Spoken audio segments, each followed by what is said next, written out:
বলছেন আসসালামু আলাইকুম শেখ ওয়ালাইকুম সালাতুল্লাহ, গরু দিয়ে কোরবানি কি দেওয়া যাবে? যে অবশ্যই দেওয়া যাবে। তিন ফ্যামিলি মিলে সে যদি বেনামাজিও হয় তার সাথে কি কোরবানি দেওয়া যাবে?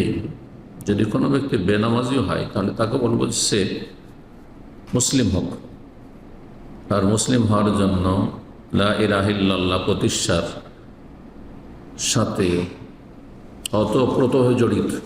লা ইলাহা ইল্লাল্লাহ, আল্লাহ ছাড়া কোনো সত্য মাবুদ, সত্য উপাস্য নেই। আর সর্বপ্রথম ইবাদত বন্দেগী মুসলিম জীবন হচ্ছে 5 ওয়াক্ত সালাত। 5 ওয়াক্ত যে ব্যক্তি সালাত পড়ে না তার অন্য অন্য ফরজ নফল কবুল হয় না। কিন্তু তারপর ফুকাহে কেরামদের যদি ফিকহি মাসলা নেন তাহলে তারা বলেছেন যে যদি বেনামাজি বা যে হারাম খায় যথাসাধ্য তাদের এড়িয়ে চলবেন, ভাগে নেবেন না। কিন্তু কেউ যদি ভাগে হয়ে যায়, আপনার যেহেতু যে ভাগটি রয়েছে সেটির যে পয়সা দিয়েছেন সেটি হালাল, সুতরাং আপনার কোরবানি শুদ্ধ হয়ে যাবে। আল্লাহ তাআলা আলাম। তবে আবার বলছি, উপদেশ যে বেনামাজি বা যারা হারাম পুরো রোজগার তাদের হারাম, তাদের সাথে কোরবানি করিয়েন না। আল্লাহ হেদায়েত দান করুন সবাইকে। আসসালামু আলাইকুম শেখ ওয়ালাইকুম সালাতুল্লাহ, আমার স্বামী ও তার 3 চাচাতো ভাই মিলে কোরবানি দেয়। তারা 4 শরীকে কোরবানি করে। 2টা অংশ আমার স্বামী নেই, বাকি 2টা তারা।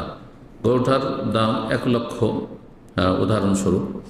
এটা 4 ভাগ করলে আসে জন প্রতি 25,000। এখন আমার স্বামী যেহেতু 2 অংশ, অন্য দেয় 50, বাকি একজন দেয় 25, বাকি 2 ভাই মিলে বা 1 অংশ নেই, বাকি 2 ভাই মিলে 1 অংশ নেই, তারা দেয় 12.5 করে। যদি তারা পৃথক পৃথক একই অন্যের না থাকে, গোস্ত কাকে দিবেন সেটা আপনার ব্যাপার, পুরোই গোস্ত দিয়ে দেন কাউকে আপনি।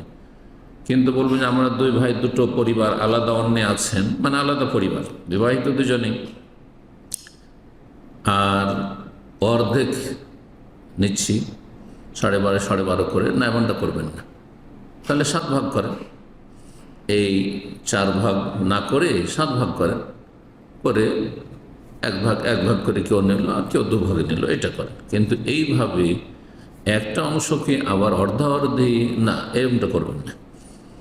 তারপরে বলছেন, প্রশ্ন হলো এই যে 2 ভাই মিলে 1 ভাগ নিল, টাকাও 2 ভাই মিলে দিল, তাই কি কোরবানিটা হলো না? এইভাবে হয় না। জি, তারা কিন্তু দুজনে সামর্থ্যবান। তো যেমনটা বললাম, প্রথম কথা সবচেয়ে উত্তম গোটা পশু দেওয়ার চেষ্টা করুন। গোটা পশু যদি খাসি হয়, দুম্বা হয়, ভেড়া ভেড়ি হয়, বকরি হয়, সেটা গরুর ভাগার চাইতে উটের ভাগের চেয়ে উত্তম। কিন্তু ভাগ জায়েজ রয়েছে। আমার জানা মতে তো শরীকের টাকা সবাইকে সমান করে দিতে হয়। সমান করে দিতে হয় জরুরি নাই। এরা 4 ভাইয়ের একজনই শুধু দিল, আর তারপরে সবাইকে গোস্ত দিয়ে দিল, বা সবার পক্ষ থেকে দিয়ে দিল যে তোমাদের সবার পক্ষ থেকে কোরবানি দিয়ে দিলাম, তোমরা 1 ভাগ বা 2 ভাগ করে নিয়ে নাও, কোনো অসুবিধা নেই। কিন্তু এখানে এই যে 12.5 করে দিয়ে একটা ভাগে অংশ নিচ্ছেন, সেই ভাগটা 7 ভাগে 1 ভাগ হচ্ছে না, এরকম কাজ করবেন না। 7 ভাগের 1 ভাগ করেন, 1 ভাগে 1 ভাগ করে 2 ভাই এরা নিল, আর বাকিরা বেশি ভাগ নিল, কেউ 2 ভাগ নিল, কেউ 3 ভাগ নিল, বা 1 ভাগ নিল, ইত্যাদি। তাই এই যে 2 ভাই মিলে 25,000 টাকার 2 ভাগ দিল, তাই কি তাদের শরীরটা হলো, এইভাবে করা সহি নাই। আল্লাহু আ'লাম।